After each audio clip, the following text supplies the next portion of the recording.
So oftentimes when we do our why, like you said, it's not big enough because we're thinking about, is Mr. Edwards going to think this is good enough? If I call him and if he called me and asked me what's my why, and I say, oh, it's to be here for my son, is he going to think that's big enough? Or if I tell him, man, dude, I just want to make $1 million, is he going to be like, dude, that's selfish? So a lot of times we take that and we put it in a box because we care about what someone else is going to think or say. Right. Yeah, no, that's Once good. you get rid of that, that's when your true why or why not really appears. When you stop worrying about what the next person is going to think or say about what you want in life. You just dropped the bar. Really? Again, the question is, what is your why? Your why. Yes, sir. Right? So sometimes people hear it as, the question is asked is, what is your why? Right? And they hear it as, what is my why? All right, family, welcome to another episode of the We Won't Quit podcast. I am your host, Mike Humes, where you get a chance to hear from some incredible people who embody my quote that it is impossible to stop a man or woman who will not quit. And of course, I'm excited. And this week is no exception because you get a chance to hear from two gentlemen who definitely embody that quote. Two of my great friends, two of my best friends, Mr. Alistair Edwards, stair steps to sales. I said that right? Said it right. Absolutely. The world renowned. And Mr. Martavius Hillman, network vice president.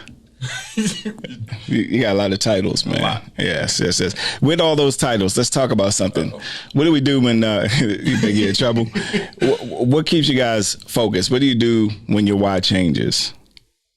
I mean, we all know people have a why we get up to go to work. You know, something about eating is important to our kids, something about, you know, being able to pay the bills, something about being able to rock, you know, fly clothes like Mr. Hillman always rocking. You know, you got on your own custom brand on this side. But what do you do when whatever it is that was driving you, that why is no longer the why? Yeah. Well, first of all, I think most people need to figure out what the right why is. So that way it drives you to a certain point, right? And then once that is achieved, once the why has driven you to that goal, then you select another why that is going to drive you to the next point.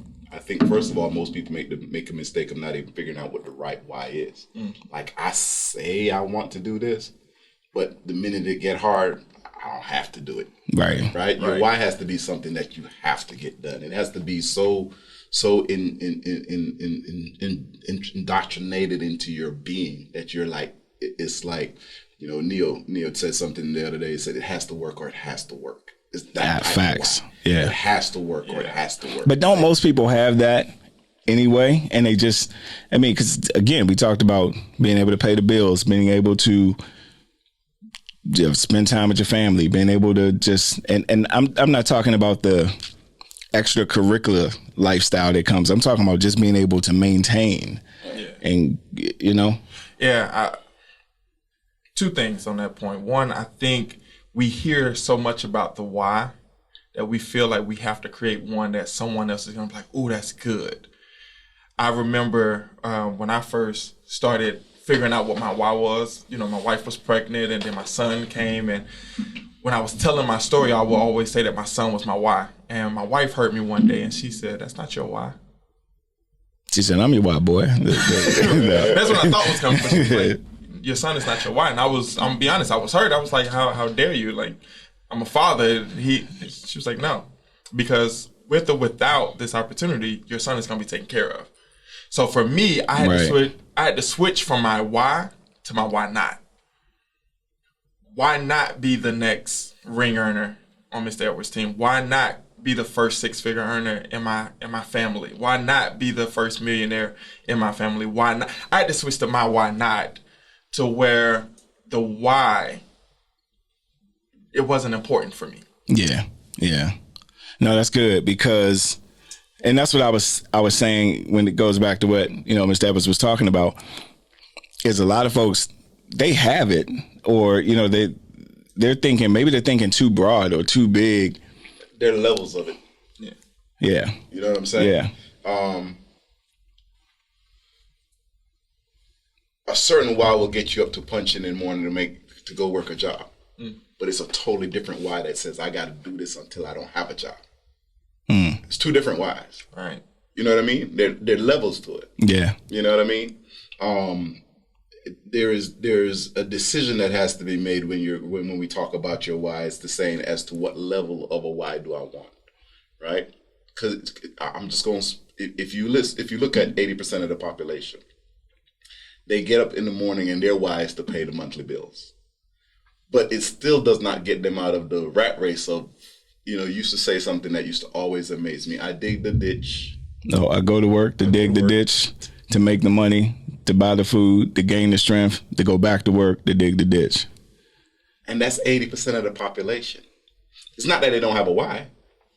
The why is but that's a cycle. That's a vicious cycle of just. Right? So you can't say that person doesn't have a why. They have a why. The reason I'm eating is to gain the strength. Yeah, to go back to work. To go back to work, to dig the ditch. That's their why. Yeah. I'm just saying you have to sometimes figure out, I need to get a bigger why. Right. Right? So, for example, your why gets expanded when you start including others. Yeah. Like your why was, I have to get my mom. I have to make sure my mom is in a good position. Yeah. Right? I think when your why really becomes huge is when it involves others. And so a lot of folks look at a why as what hurts you or what helps you or how it's defined. Yeah. So you saying my mom, or mentioning, Mama Humes, it was, I watched her hurt, over the years through corporate America, through working, being able to deal with health challenges, and I wanted her to be able to retire and stay retired. So that was a why that drove me. And it was bigger than me. It wasn't just about me. So I think a lot of folks have a why that's about them. Yeah. And kind of what, Keisha said to you, is, no, it ain't your son. Right. Because you're going to take care of your son. Our son, being, she was like, you're going to take care of our baby regardless. Yeah. So she made it bigger. That's true. And truthfully, what she made it was the truth, which was selfish. I had to be okay with being selfish now so I could be selfless later. And what I mean by that is my why for me, my why not, shall I say, was all about me. Why not be the first one to make six figures? Why not be the first one to make $1 million in my family? It was all about me. I had a problem with saying it out loud because from stage, from podcasts, from movies, everyone say, oh, your why got to be bigger than you. Your why can't be about you. Your why has to be this. Your why got to make you cry. And that's what was instilled in me for years, to the point where when I now found an opportunity where I can share my story, I was like, oh, I got to say this impactful thing. It wasn't about me, and that's why you got to be around the associations that's willing to tell you the truth. And I thank my wife for that, because she's sometimes too truthful. But you have to be around those associations that's willing to tell you the truth, not tell you what you want to hear. I had the pleasure of talking to a young lady the other day, and I asked her, I said, tell me a little bit about yourself. And she went on, and it was amazing. I was like, oh man, you're an amazing person. And she was like, well, sometimes I just want to figure out what people want to hear from me. I was like, it don't matter what they want to hear. It's matter what you want to share, right? So oftentimes when we do our why, like you said, it's not big enough because we're thinking about, is Mr. Edwards going to think this is good enough? If call him if he called me and asked me what's my why, and I say, oh, it's to be here for my son, is he going to think that's big enough? Or if I tell him, man, dude, I just want to make $1 million, is he going to be like, dude, that's selfish? So a lot of times we take that and we put it in a box because we care about what someone else is going to think or say. Right. Yeah, no, that's Once good. you get rid of that, that's when your true why or why not really appears. When you stop worrying about what the next person is going to think or say about what you want in life. You just dropped the bar. Really? Again, the question is, what is your why? Your why. Yes, sir. Right? So sometimes people hear it as, the question is asked is, what is your why? Right? And they hear it as, what is my why? Meaning, I need to tell him what he wants to hear. Right. Right? No. It's and when you say he, you're talking about a mentor or someone to get him to work with you. Asking the question. Right. So, but internally, it has to be about you. Yeah. Right? Yeah. Or does it? Right? Well, yeah, it does. Because even when it was about my mom, it was about me. Because I had to get up and go do the work. It was not about somebody else freeing her. It was about you freeing her. Yeah. You know what I'm saying? Yeah. It still comes from the core. Yeah. Like it's something that I have to do. Right.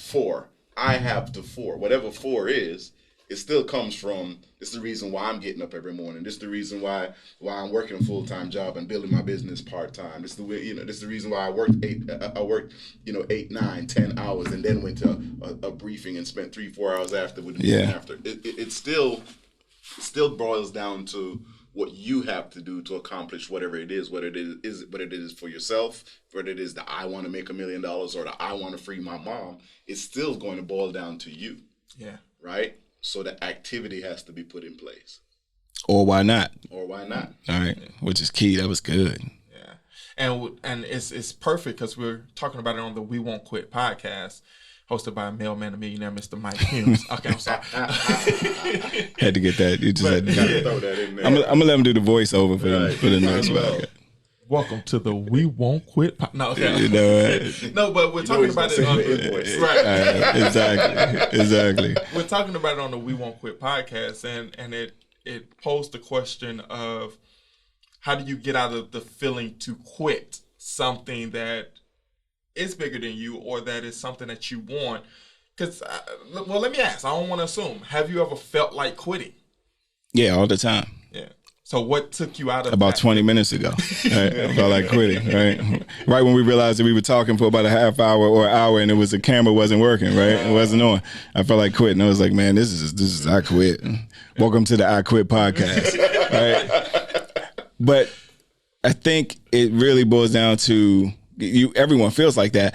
It's getting to a point where you vocalize that. Right. If you don't, you never want it. You never want to vocalize it. Because that's when it's real. When you say it to yourself. Yeah. I had friends, some folks that you guys know, Kim Melia and Mike Fettick, on an episode that was just amazing. Right? Yeah, it was a crazy episode. If you have not watched that episode, I need you first of all to subscribe to this man's podcast, and you need to go back and watch that episode. It was fire. That episode was everything. Someone. Yeah, that episode was everything. But the number of calls, texts, DMs I got from that episode was just off the charts. And I say that because vocalizing my resolve or saying to someone else, look, I quit or I'm done is one thing. But we say it to ourselves internally all the time. Right. We talk to ourselves or we think we're talking to ourselves. And that's really what that episode was about, that you're not that voice. So most people are dealing with that. They're dealing with thinking that voice or hearing themselves quit inside and thinking that that's them talking to themselves. And I don't believe that. Right. Yeah. So to answer your question, yes. Yeah. You're fighting that voice. Or I fought that voice telling me that you're not good enough. Your voice doesn't sound strong enough to do a podcast or to speak or to be on stages or to empower people. All of that stuff. You didn't come from this place. You didn't come from that place. You know, all of those things are what you're fighting before you make a decision. I mean, And if we're talking about what happened 20 minutes ago, I saw a couple things in there that fault that I quit mindset, right? One, your surroundings. Everyone in the room wouldn't let you quit. It was like, just sit down and let's record it again, right? Let's do it over, right? Okay. The second thing was your why, your mission of this podcast is helping someone. I heard that come out. I don't know if you probably heard it because you said it, but you knew that what was going to be said on this episode was going to help somebody, right? So it goes back to that why not, right? That why was someone needs to hear this. And then that association of people that won't let you quit, even when you do verbalize it out loud, right? Because when you, like, look, we just spent 45 minutes setting up, 30 minutes of recording without recording.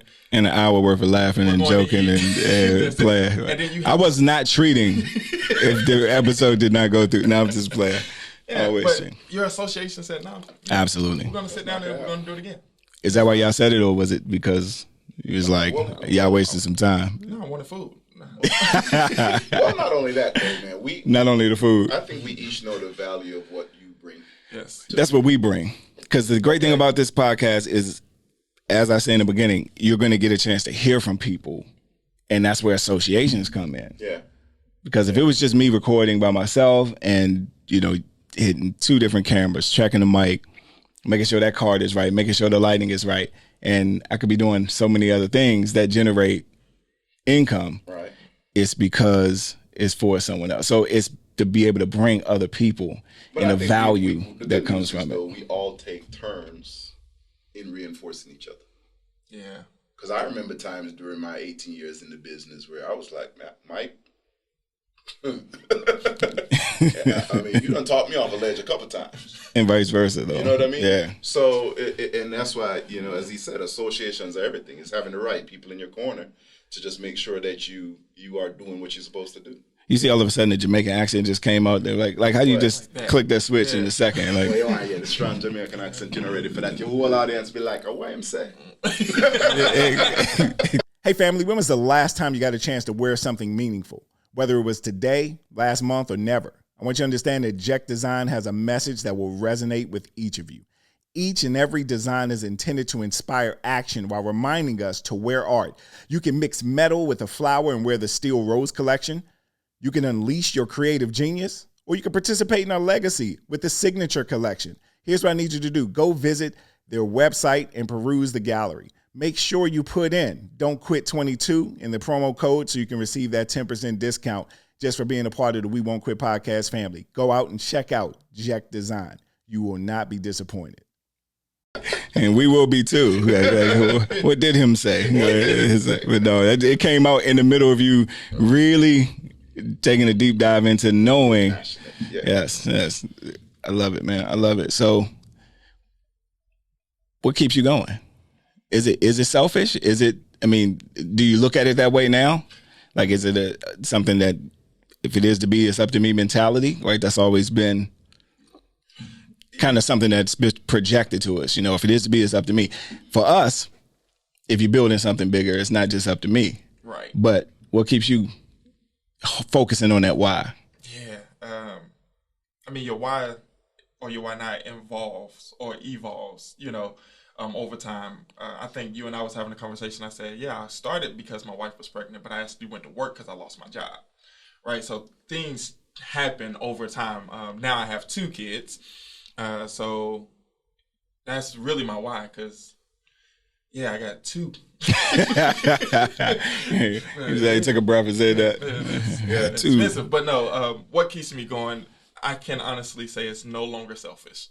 I've hit the goals that I wanted to hit on my own, and I know where I want to be next. I can't go there by myself. I need the mentorship, but I also need to be able to mentor someone else to help me get to that point, or to help us get to that point. So what got me started, what got me on this track was selfish. And I'm okay with that, right? But now I know where I'm going. It can no longer be just about me, and I'm okay with that too. Strong. You talked about knowing where you're going and getting a chance to sit down with some folks, and all I was thinking about was the investment that most people have to be willing to make. He made the investment of taking us to dinner, right, with 2 other mentors. Yep. And it was a big investment. It was a big investment because he didn't know. This when we go out, that's a comma check. That check is gonna have a comma in it when it's, you know, when you include 2 other people in there. And he was like, I want to take you guys out as mentors, game plan, and set up this next level of success. Did you know it was going to be an investment to get to that next level? I did. Well, you didn't know it was going to be a bill with a comma in it, though, did you? I did not know that. Yeah, we looked at your face when that bill came. We was like, hey, we got it. You was like, no. I could do this. Yeah. I mean, I'll split with you. He's like, this is my investment. By the way, 2 people, I'm going to leave nameless, ordered a $160 check each. I mean, $160 steak each. We're going to leave them nameless. What's wrong with that, man? That's not it. We asked first. You sure you want to do this? We were going to get that steak if you weren't there. Hey, I just believe people in what they say. That was the same steak I was going to get if you weren't paying for it. So, That's true. So we were prepared to cover our bills. Yeah. No, the whole bill. Now, that is different, though. There's a whole nother podcast when you go out with somebody and you know they're getting the bill, or you know somebody know you covering the bill, and they assume you're going to take care of the bill, and they run it up. I'm like, come on, man. You do not. You do not even eat those. Right.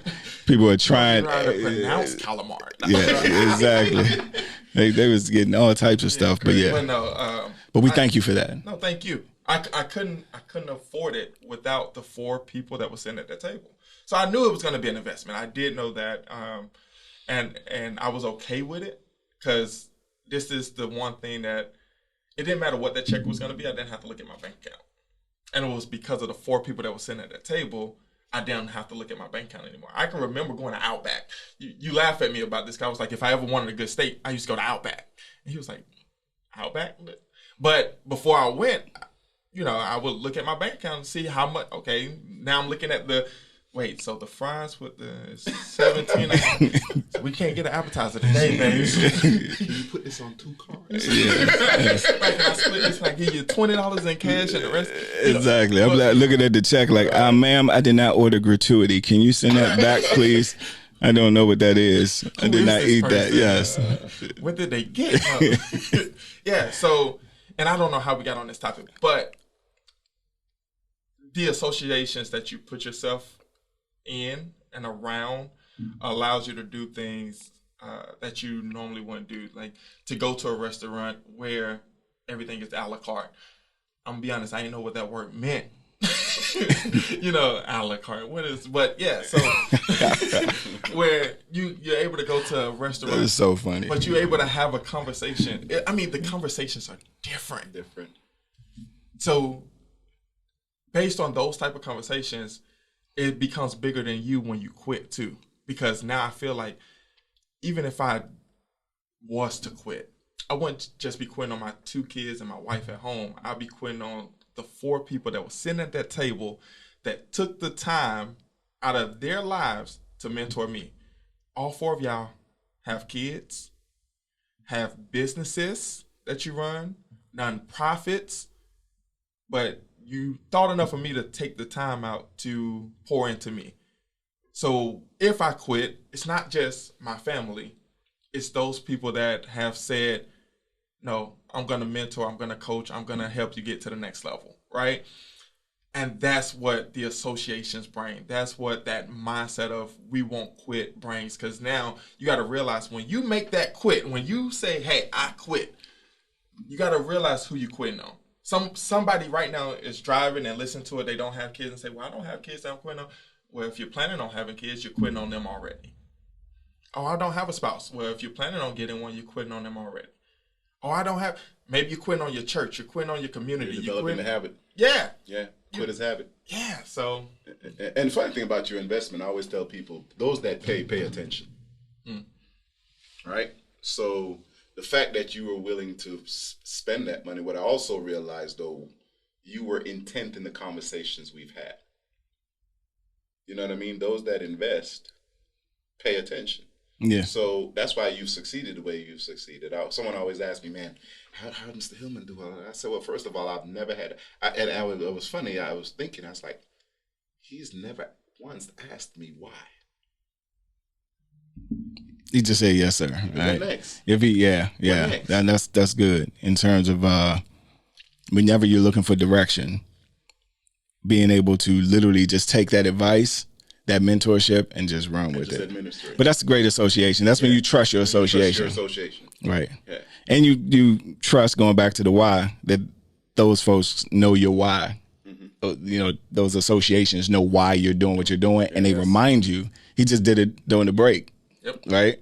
So, you just did it during the break, talking to him like, nope, this is why we're going to do this. Yeah. Yep. Because of that. So we'll tell y'all that one on another episode. So, but look, I appreciate the time from both of you gentlemen. And as always, I know that whenever you're here, it's going to be something that people can take, they can glean from, and they can grow from, to really get to another level. Right? Whether it's their why, whether it's their why not, whether it's the association, whether it's disassociation, right? Whether it's the investment, whether it's disinvestment, right? Because some things you got to walk away from in order to do it, like you said. So even if whether it's I won't quit, there are things right now that some people need to quit. Yes, right. That's holding them back from going to another level. So, but don't. Yeah, it is. Yeah. So don't quit the podcast, so that way you can get that episode. So look, make sure you like, subscribe, and share this information As always, we appreciate you. I appreciate you brothers being here. Appreciate you having us. Absolutely, because I know I got the bill today.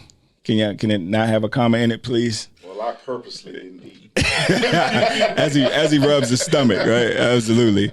That's all good. I got it. I'm excited to share it. All right, family. Appreciate you guys appreciate you guys. Look, I'm mumbling. I'm ready to eat too, right? Appreciate you all for tuning in. All right, take care. Peace. Hey, family, did you know that the things you say to yourself about yourself would eventually determine who you attract and even what you attract for ourselves? You want to know where I learned that? I learned that from listening to the Self-Talk Experience podcast. Look, I'm excited because some of my mentors, Darnell and Tracy Self, have started a podcast that is exploding simply because they're shifting the way people think. I've been blessed to know this couple for about 25 years, and there's no way I would have went from mailman to millionaire if it wasn't for this couple. Look, I've watched them personally help dozens of individuals earn a 7-figure income, but I've also watched them help thousands of people shift the way they think inside of their family, inside of their marriage, inside of their household, inside of their job, inside of their career, and change lives. And now, for free, you get a chance to experience what many have paid tens of thousands of dollars to experience. Go watch the Self-Talk Experience podcast. I promise you, your life will never be the same.